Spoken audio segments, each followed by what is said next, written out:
우리 청년들이 너무 많이 고생한 표가 확실히 났던 것 같아요.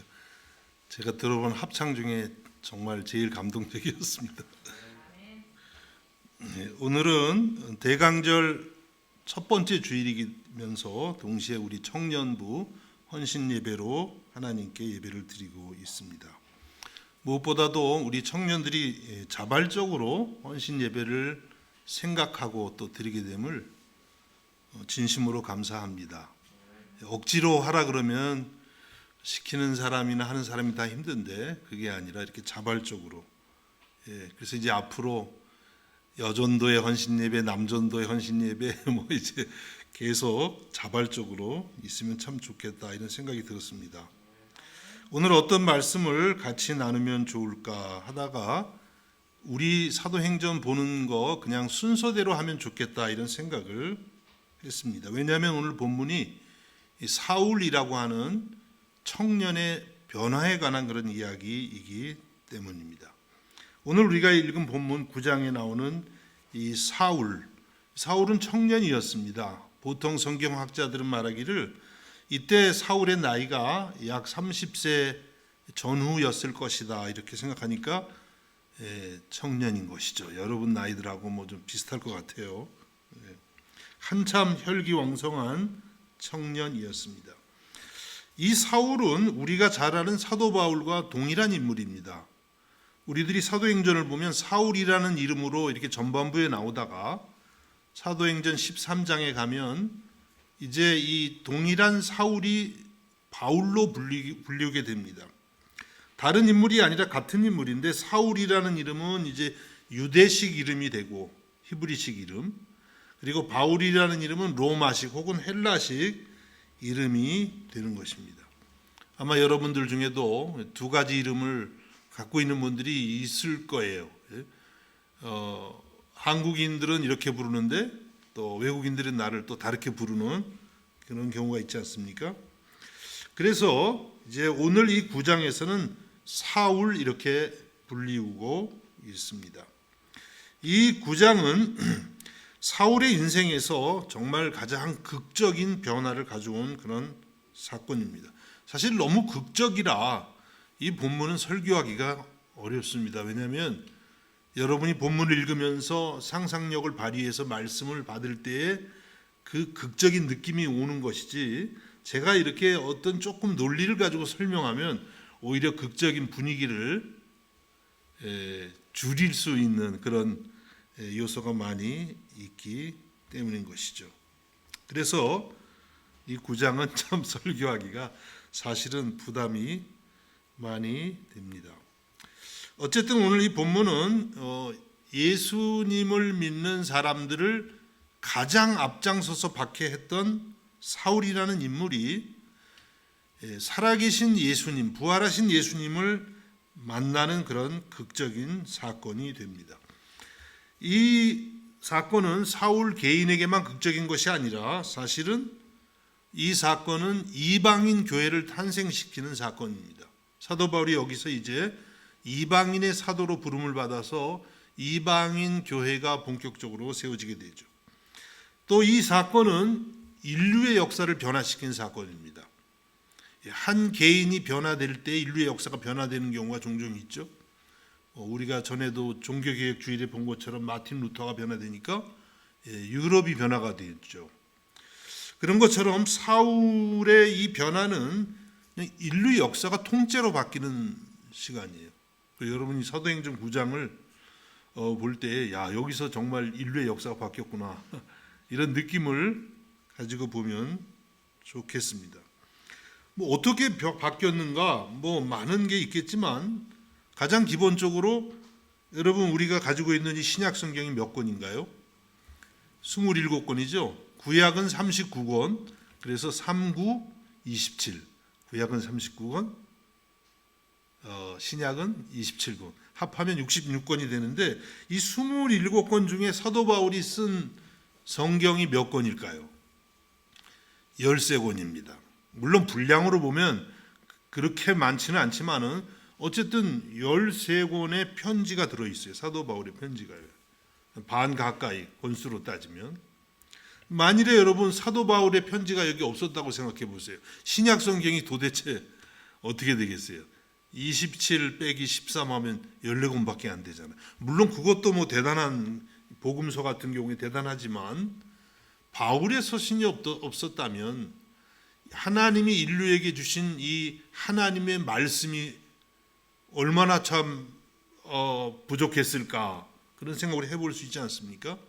이 사도 바울의 편지, 서신을 통해서 신약 성경이 완성이 되고, 그리고 수많은 인류가 예수 그리스도의 복음을 깨닫고 또 변화를 겪게 된 것입니다. 그러니까 이 바울 한 사람의 변화는 거기서 끝난 게 아니에요.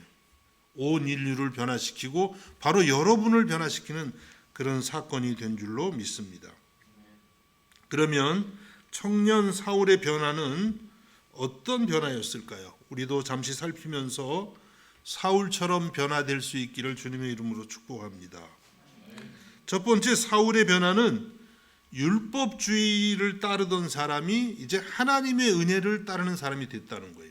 율법주의를 따르는 사울이 하나님의 은혜를 경험한 그런 사건입니다.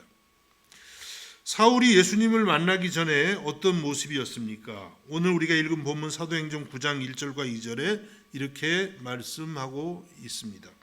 사울이 주의 제자들에 대하여 여전히 위협과 살기가 등등하여 대제사장에게 가서 다메섹 여러 회당에 가져갈 공문을 청하니 이는 만일 그 도를 따르는 사람들을 만나면 남녀를 막론하고 결박하여 예루살렘으로 잡아오려 함이라. 이것이 이제 사울이 예수님 만나기 전의 모습입니다. 주님의 제자들에 대하여 여전히 위협과 살기가 등등했다. 우리가 앞에 보면 사도행전 7장에서 사울이 스데반 집사님을 돌로 칠 때에 그것을 주동했던 그런 사람이었죠. 그리고 또 8장 시작할 때 보면 사울이 교회를 어떻게 했다고 했습니까? 잔멸할세. 이 단어도 벌써 뭔가 좀 잔인해 보이지 않아요? 교회를 잔멸하는 그런 사람이었는데 지금 여전히 위협과 살기가 등등해요. 여러분, 하나님 지나치게 믿으면 살기도 등등할 수 있어요. 잘 믿으면 사랑이 충만할 수 있고 잘못 믿으면 죽여야지 살기가 등등할 수 있다는 사실을 알 수 있죠. 살기가 등등해서 이제 대제사장에게 가서 다메섹의 여러 회당에 가져갈 공문을 청합니다. 그러니까 그리스도인들을 잡아들이는데 그냥 할 수가 없죠. 그래서 대제사장에게서 권한을 이제 부여받고자 했던 것입니다. 다메섹은 지금 사울이 예루살렘에 있는데 한 200km가 넘는 거리래요. 근데 그 다메섹은 사실은 이방 땅인데 거기에도 이제 예수님을 믿는 많은 사람들이 있었던 거예요. 유대인의 회당들이 있고 거기서 이제 그리스도인들을 잡아서 예루살렘으로 잡아오려는 그런 일을 하고 있었던 것입니다. 그 먼 곳까지 그냥 단숨에 달려가서 사울은 초대교회의 성도들을 감옥에 가두려고 했던 것입니다. 초대교회의 가장 큰 위협이 바로 청년 사울이었어요. 사울 얘기만 들어도 그냥 가슴이 떨리는 그런 박해자였던 것입니다. 여러분, 근데 왜 사울이 이렇게 교회를 박해를 했을까요? 그 이유는 사울은 율법에 대한 열심이 아주 지극정성이었기 때문입니다.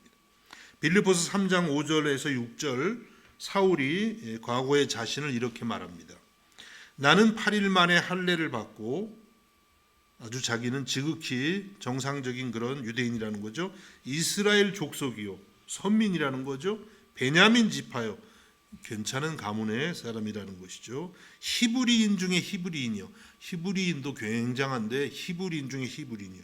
율법으로는 바리새인이요, 바리새인들이 그냥 율법을 특히 열심히 지켰는데 자기는 율법으로는 바리새인이요, 열심으로는 교회를 박해하고, 교회를 박해하는 일이 율법에 충성하는 일이라고 믿었기 때문에 교회를 박해하고, 율법의 의로는 흠이 없는 자라. 얼마나 율법을 잘 지켰는지 흠잡을 데가 본인은 없었다고 하는 것이.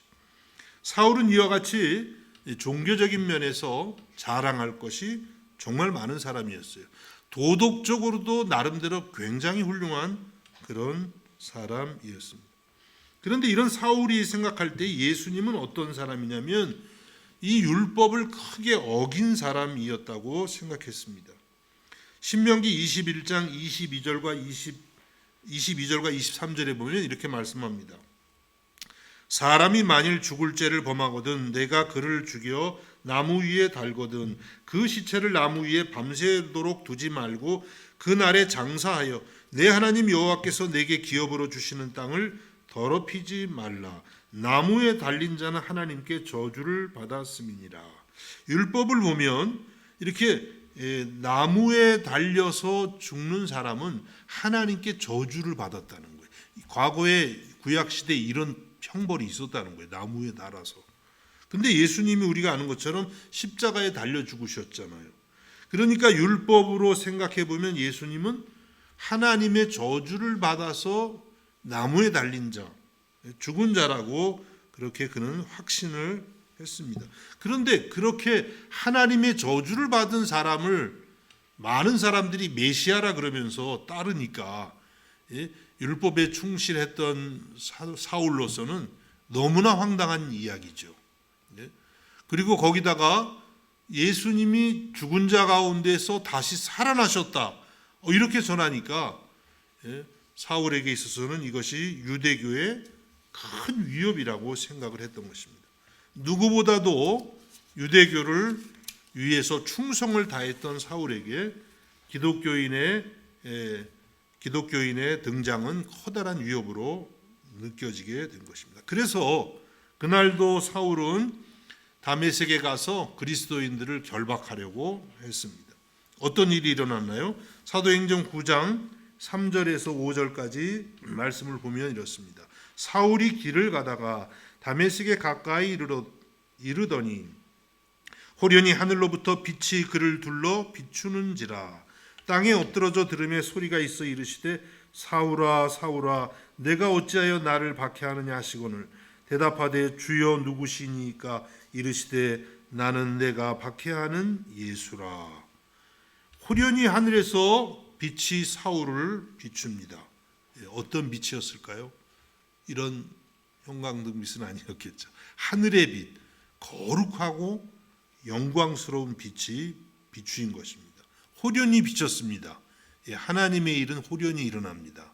이 호련이라는 단어가 주는 의미가 참 많은 것 같아요. 사울이 계획한 시간에 어떤 계획한 방법대로가 아니라 그냥 갑작스럽게 하나님의 빛이 사울을 비춘 거예요. 그래 하나님의 빛이 비추니까 어떻습니까? 여러분 하나님의 거룩한 빛이 비추면 우리 심령을 비추거든요. 영혼을. 그러면 우리의 그냥 추하고 더러운 게 다 보이는 거예요. 하나님의 빛이 안 비추면은요 괜찮아 보여요. 그러다가 말씀을 읽는데 하나님의 빛이 비추거나 또 성령이 임할 때 하나님의 빛이 비추면 왜 그렇게 부끄럽고 창피하고 죽겠는지 그런 거 경험해 봤습니까, 여러분? 우리 청년들은 아직은 그렇게 그런 걸 경험하기가 어떨지 모르겠지만 하나님의 청년 사울에게 비친 거예요. 하나님의 빛이 비치니까 어떻게 돼 있어요? 사울이 여기 보니까 4절에 땅에 엎드러져 꼬꾸라진 거예요. 그냥 자기 자신의 추하고 악한 그런 모습이 드러나면서 견딜 수가 없는 거예요. 그리고 하나님의 그 영광 앞에서 인간의 초라함을 보게 된 겁니다. 그러면서 사울은 땅에 엎드러지게 된 것입니다. 여러분 우리들이 어떻게 하면 하나님의 일꾼이 될 수가 있을까요? 이렇게 하나님의 거룩하신 빛을 날마다 받을 때에 하나님 앞에 엎드러지고 하나님 앞에 겸손해지고 헌신하게 되는 줄로 믿습니다. 이렇게 하나님 앞에 엎드릴 때에 음성이 들립니다. 사울아 사울아. 한 번이 아니라 두 번. 두 번 부르면 위험한 거예요. 하나님 혹시 여러분 두 번 부른 적 있어요? 사울아. 성경에 보면 하나님이 위대한 인물들을 부를 때 꼭 두 번씩 부르더라고요. 모세야 모세야 사무엘아 사무엘아 사울아 사울아. 사울은 벌써 알겠죠. 이것은 분명히 여호와 하나님의 부르심이다, 이렇게 깨달았을 것이라고 생각이 됩니다. 그래서 사울은 여기 보니까 사울아 사울아 내가 어찌 하여 나를 박해하느냐. 사울이 5절에 주여 누구십니까? 이르시되 나는 내가 박해하는 예수라. 그래서 사울은 여기서 정말 자기는 꿈에도 생각 못했어요. 예수님이 살아계실 것이라고는.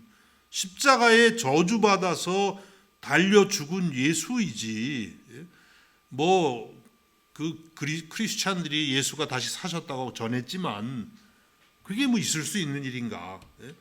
사울도 바리새인이었기 때문에 부활을 믿었지만 그것은 마지막 날에 일어날 일이지, 이렇게 죽은 예수가 갑자기 이렇게 살아났을 것이라고는 꿈에도 생각을 못했죠.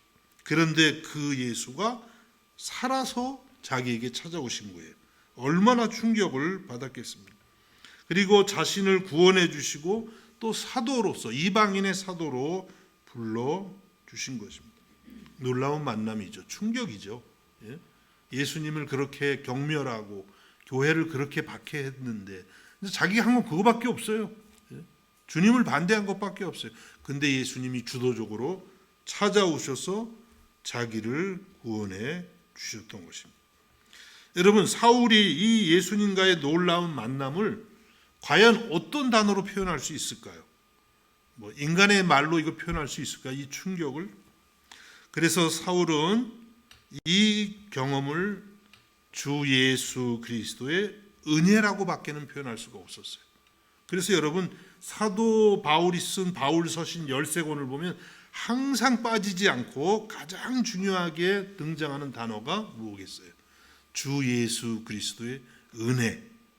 끊임없이 은혜라는 단어가 등장합니다. 그것은 사울이 고안해낸 게 아니에요.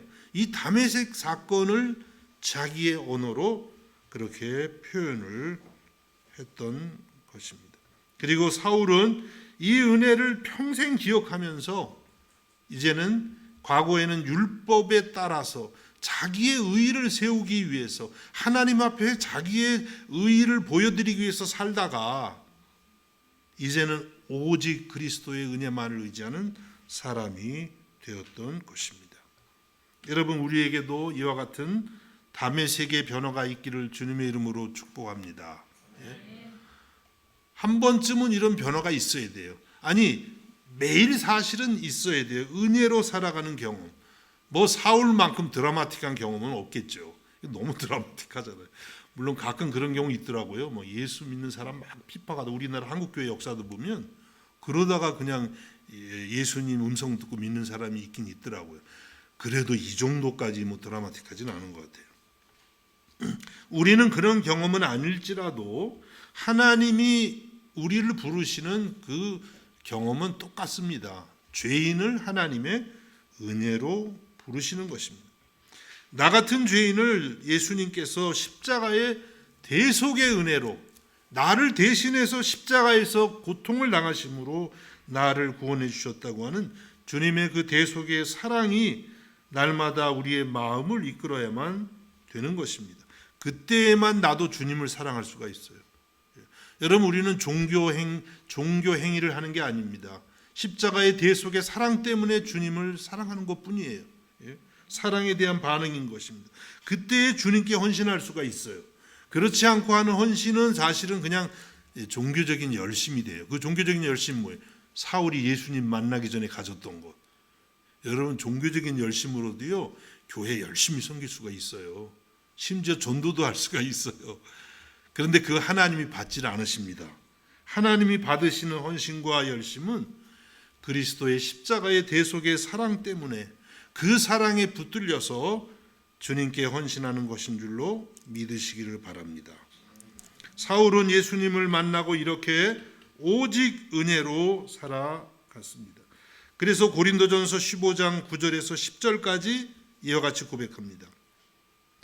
나는 사도 중에 가장 작은 자라. 나는 하나님의 교회를 박해하였으므로 사도라 칭함받기를 감당하지 못할 자니라.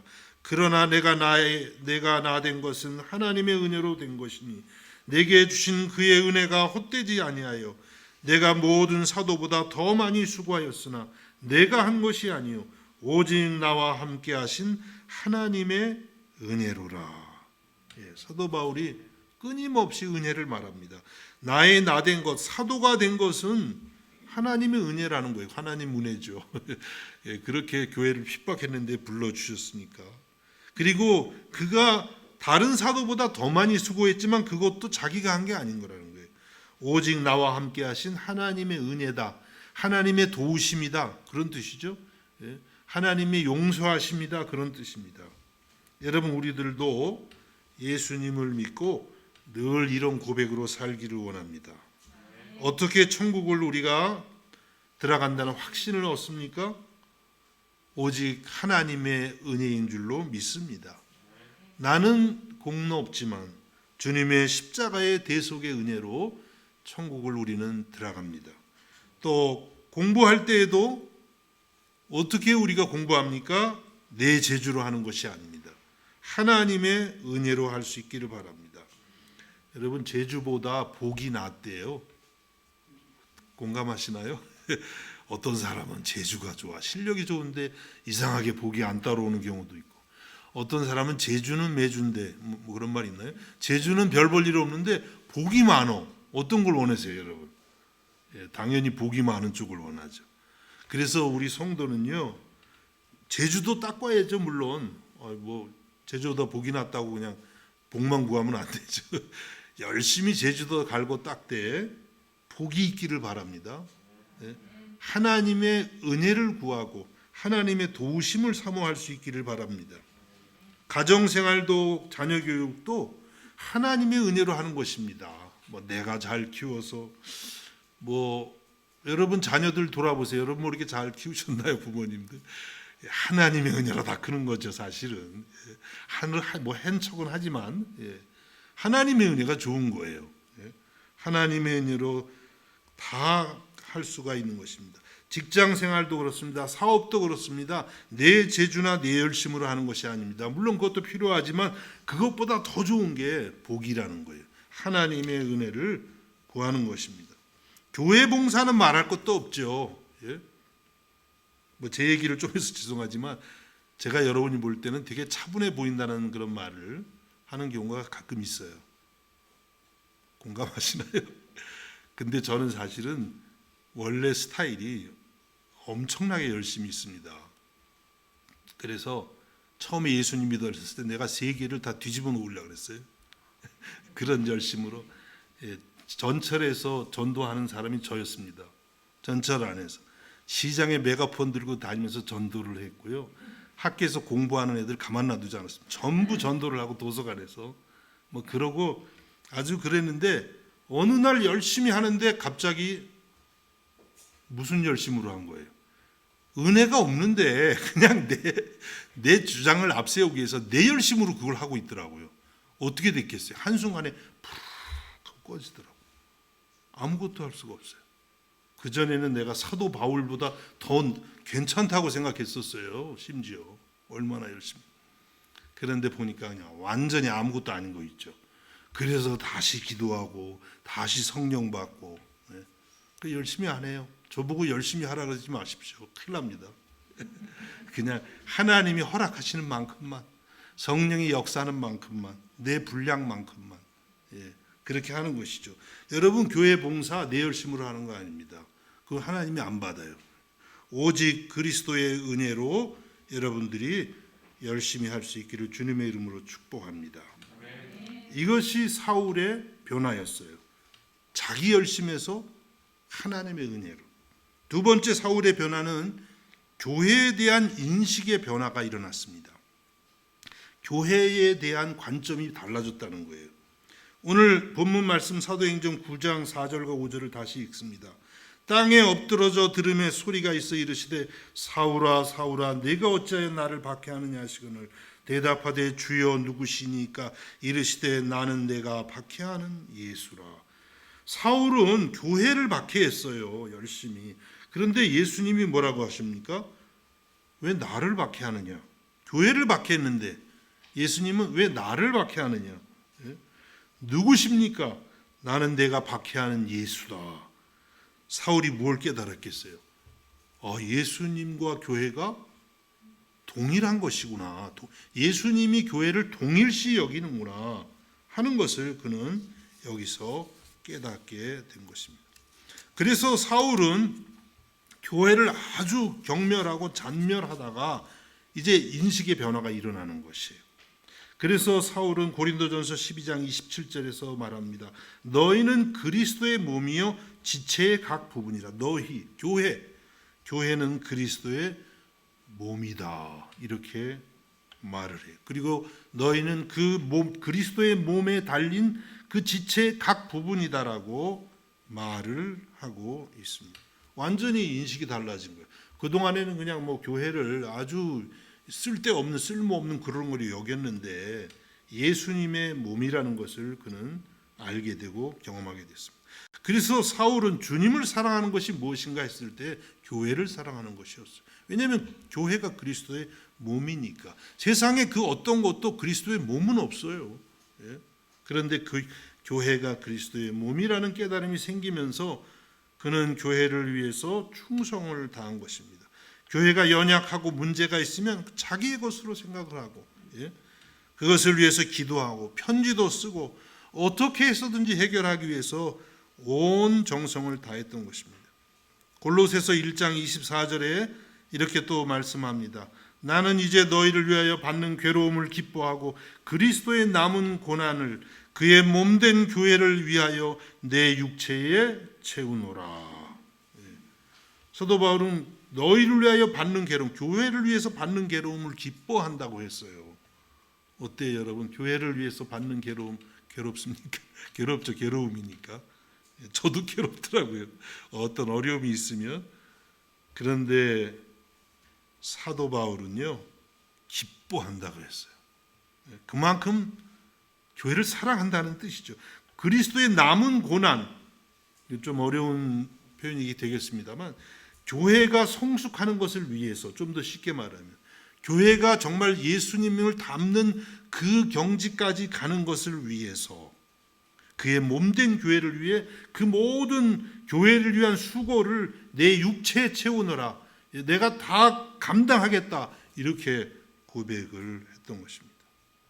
전에는 교회를 박해하던 사람이 이제 교회를 위해서 고통을 기꺼이 받는 사람이 됐어요. 어떻게 해서 그렇게 됐어요? 교회에 대한 인식이 바뀐 거예요. 교회는 그리스도의 몸이다. 예수님이 교회와 자신을 동일시하신다. 이것을 깨달을 때 교회에 대한 인식이 완전히 바뀐 것입니다. 여러분, 우리에게도 이렇게 교회에 대한 인식이 성경적으로 변화가 될 수 있기를 주님의 이름으로 축복합니다. 교회를 세상의 여러 단체 중에 하나로 여기면 안 됩니다. 예수님의 몸, 이 지상에 유일하게 예수님께서 나의 몸이라고 그렇게 말씀하시는 것입니다. 이 말씀을 드리면 또 어떤 분들은 그렇게 생각할 수 있어요. 요즘 교회가 너무 못마땅해서 예수님 몸 같지가 않아요. 그렇게 생각할 수 있죠, 얼마든지. 그렇지만 여러분, 교회는 아무리 허물이 많아도 주님이 교회를 자신과 동일시한다는 것을 잊어서는 안 돼요. 여러분, 이 사도 바울이 사도가 개척하고 돌본 교회들은 완전했을까요? 괜찮았을 것 같지 않아요? 그런데 성경을 보면 전혀 그렇지가 않았습니다. 사도 바울이 세운 교회들도 우리들 교회 못지않게 많은 문제가 있었던 것입니다. 신약 성경에 나오는 모든 이 서신들이 다 교회를 대상으로 했는데 문제 없는 데가 한 군데도 없더라고요. 특별히 고린도 교회는 아주 문제가 굉장히 많았습니다. 그래서 제가 가끔 고린도께 얘기할 때 고린내가 많이 났나 이렇게 이런. 고린도 그리스 지역에 있죠. 지금도 코린티아스 뭐라 그러죠? 고린도. 분파로 나눠져서 싸우는 거예요. 교회에서 분파가 막 있었고 싸우다가 법정까지 갔어요. 요즘 교회도 그런 거 많잖아요. 다 성경적이었던 거예요. 다 있었어요. 예, 법정까지 뭐 교회 안에서 뭐 입으로 차마 전할 수 없는 음행 사건들이 많았어요. 예. 또 은사가 또 많았어요. 그 와중에 성령의 은사가 많아서 또 누구 은사가 더 큰가 하고 또 싸우네요. 그거 가지고 부활이 없다고 주장하고 가르치는 그런 이단적 교리가 또 많았어요. 예.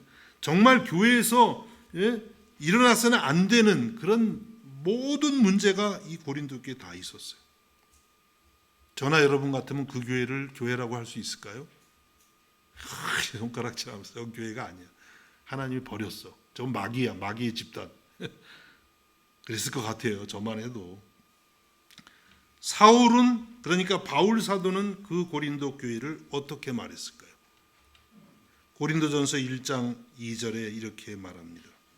고린도에 있는 하나님의 교회, 잘 보십시오 여러분. 고린도에 있는 하나님의 교회, 곧 그리스도 예수 안에서 거룩하여지고 성도라 부르심을 받은 자들과, 성도라고 부릅니다. 또 각처에서 우리 주 곧 그들과 우리의 주 되신 예수 그리스도의 이름을 부르는 모든 자들에게. 여러분, 고린도 교회를 사도 바울은 하나님의 교회라고 말합니다. 그러니까 여러분 정말 엉터리, 완전히 엉터리 같은 교회를 봐도 여러분이 하나님의 교회라고 볼 수 있기를 바랍니다. 잘 안 되시죠? 또 그리고 정말 엉터리 같은 사람을 봐도 그리스도 예수 안에서 거룩해진 성도라고 부르실 수 있기를 바랍니다. 너무 어렵겠죠. 이게 하나님 은혜예요. 네. 난 도저히 못 그러겠다고요? 그럼 하나님도 여러분 그렇게 못 불러주세요. 우리 다 죄인이에요. 있죠? 고린도 교회는 너무나 부족하지만 여러분 하나님의 교회라고 그렇게 말씀을 하고 있습니다. 그래서 여러분 우리 교회가 부족해도 함부로 얘기하는 거죠. 뭐 어떤 한 개인을 탓하는 것은 가능하지만 이 교회를 그냥 통틀어서 욕하는 것은 굉장히 두려운 일입니다. 뭐 우리 교회만이 아니에요. 모든 교회, 다른 교회, 비엔나에 있는 모든 다른 교회들도 마찬가지고요. 어떤 교회라도 그렇습니다. 다 하나님의 교회입니다. 믿으실 수 있기를 주님의 이름으로 축복합니다. 제 간증을 드려서 죄송합니다. 제가 신학교 1학년 때 미국의 침례교단에서 목사님들이 많이 와서 한국에서 선교 집회를 했어요.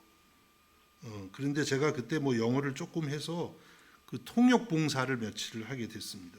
어느 교회 가서 이제 2주일인가 하여튼 상당 기간 이제 상당 시간 통역을 했는데 통역비를 꽤 많이 주시더라고요. 그 미국에서 나오는 그런 비용이래요.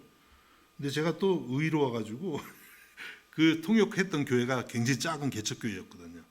목사님도 아는 목사님, 저 안 받겠습니다. 받았어야 되는데 제가 실수로 그래가지고 이제 안 받겠어요. 그러니까 목사님이 미안한지 구제미표라는 걸 주더라고요. 어느 한국의 가장 큰 교회인데 거기서 이 구제미표를 주는 거예요. 근데 그 구제미표를 갖다 쓰라 그러더라고요. 그래서 제가 그걸 받았죠. 그래서 이제 주일이 돼서 그 쿠폰을 갖고 그 교회에 구제미를 받으러 갔어요. 신학생이니까 하나하나잖아요. 근데 갔더니 구제미를 타러 온 사람들이 굉장히 많더라고요. 그 당시에 줄을 섰어요. 근데 그 교회가 제가 평상시에 욕을 많이 했던 교회예요. 아주 뭐 입에 거품을 풀고 그 교회는 뭐 교회도 아니다 뭐 이런. 근데 이게 너무 배고프니까 제가 뭐 며칠씩 막 굶고 신학생 때 그러니까 그거라도 타러 갔어요. 그래서 한참을 기다리는데 앞에 그 나눠주시던 뭐 권사님들인지 그분들이 저 죄송합니다. 쌀이 거의 떨어져서 10분만 죄송하지만 끊겠습니다 그러더라고요. 제가 어떻게 기도할게요? 주여 제발 10명 안에만 들어가게 해 주시옵소서. 숫자를 쉬는데 제가 몇 번째 걸릴게요? 10번째. 11번째라고 누가 그랬어요? 할렐루야. 그냥 너무 좋은 거 있죠. 그리고 쌀을 타는데 그분들이 주의 종이 오셨다 그러면서 신학교 뭐 1학년 학생인데 남은 마지막이니까 쌀을 있는 대로 이렇게 주시더라고요. 근데 제가 그 마음속에 하나님이 뭐라고 하시는 것 같으냐면 내 이 교만한 놈아 왜 나의 교회를 네가 그렇게 욕했니? 그러시는 것 같아요. 제가 많이 깨졌습니다 그때 아주. 그 쌀을 무거운 쌀을 그냥 끌고 오다가 너무 배고프니까 그 옆에 무슨 식당이 있어가지고 들어가가지고 저 아저씨 제가 너무 배가 고픈데 이 쌀 좀 드릴 테니까 밥 한 그릇만 달라 그래. 그래도 그렇게 하시더라고요.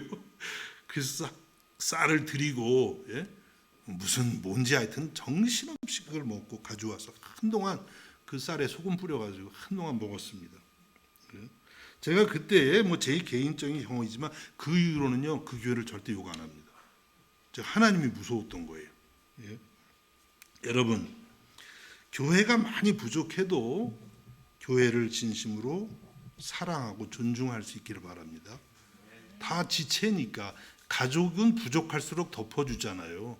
마찬가지입니다. 교회도 부족하면은요 내가 부족한 거예요. 내가 그 자리를 대신할 수 있고 어떻게든지 내가 희생하고 내가 낮아져서 섬겨서 교회를 세워가는 것이 교회를 사랑하는 것입니다.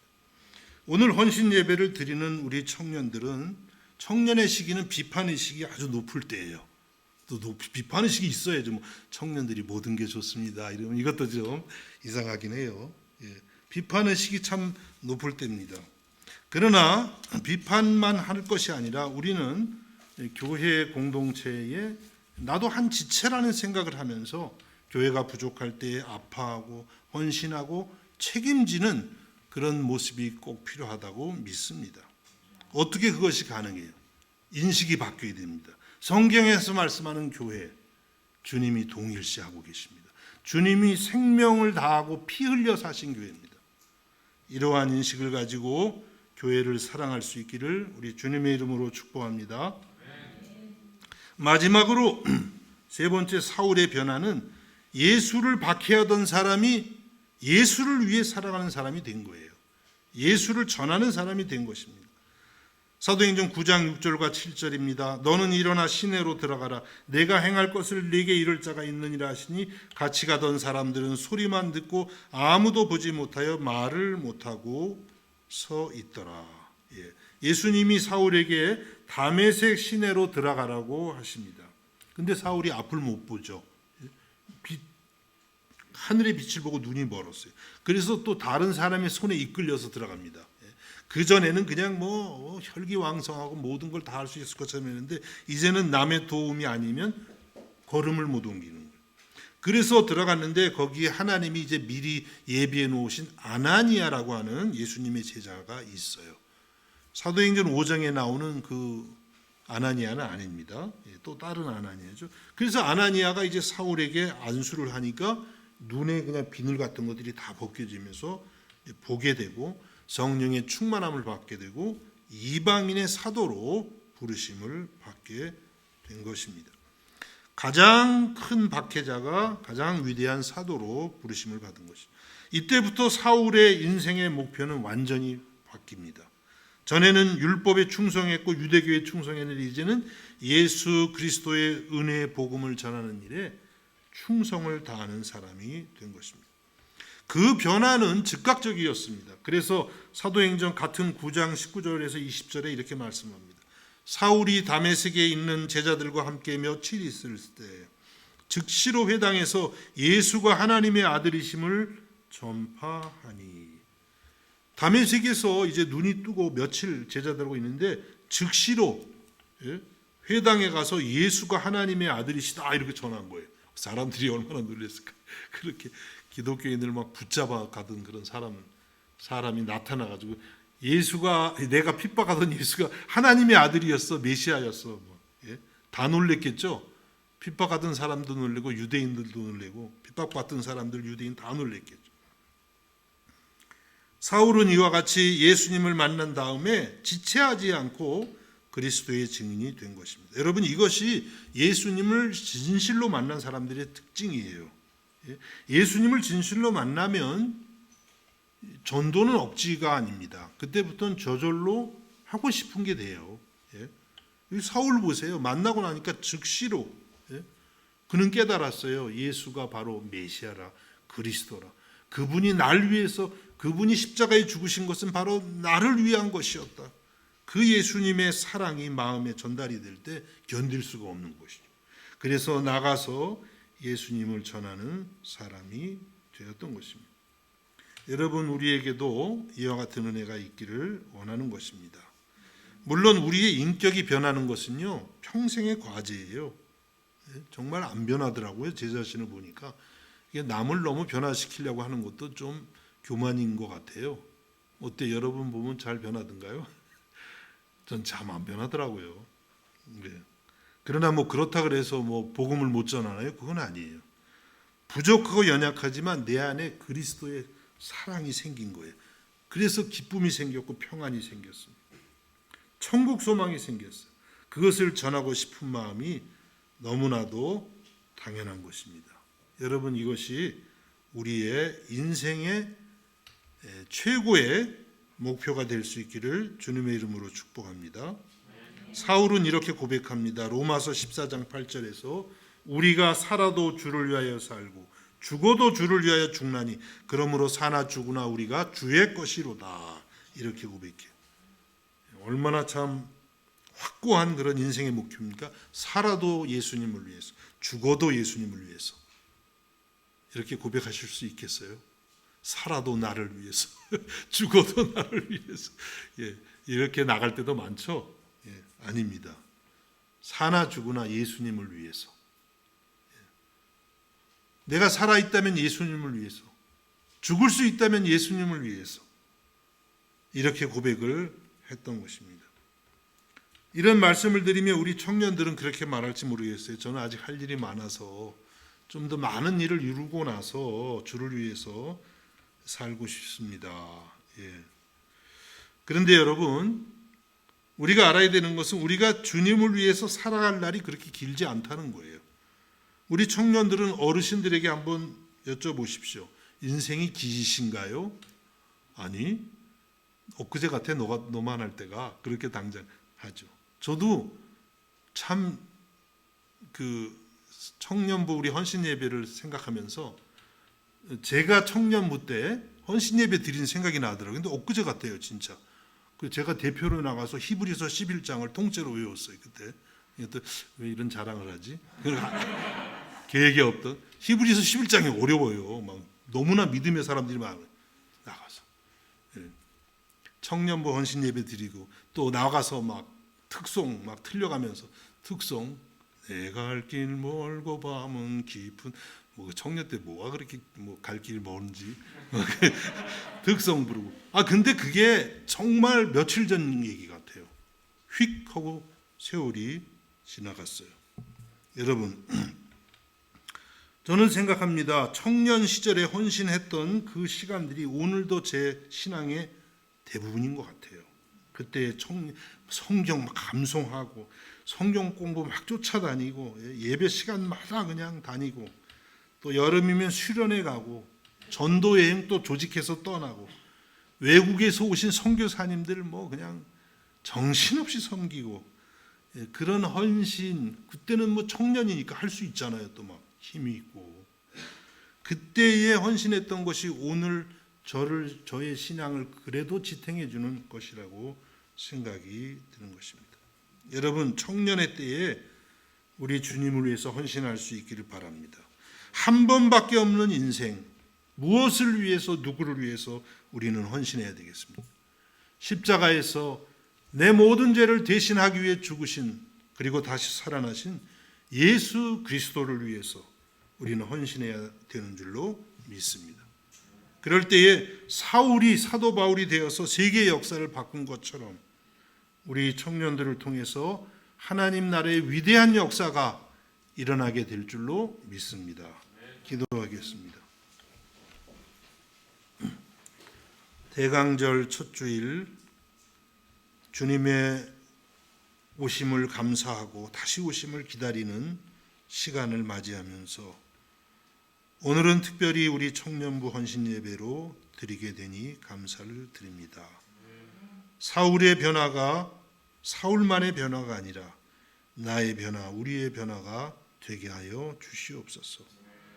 내 의와 내 율법으로 살아갔던 우리가 오직 주의 은혜로 살게 해 주옵시며 교회를 소홀히 여겼던 우리들이 그리스도의 몸인 것을 깨달아 소중히 여기게 하옵시며 나 자신을 위해서 달려가던 인생이 오직 예수님을 위해서 달려가도록 변화의 역사가 있게 하여 주옵소서. 특별히 헌신하는 우리 청년부 형제와 자매들, 이 청년의 때에 주님의 사랑을 깨닫고 주님을 위해서, 주의 나라를 위해서, 복음을 위해서 온전히 자신을 드리는 역사가 있게 하여 주시옵소서. 사도 바울과 같은 인물들이 우리 청년부에서 많이 나오게 하여 주옵소서. 예수님의 이름으로 기도하옵나이다. 아멘.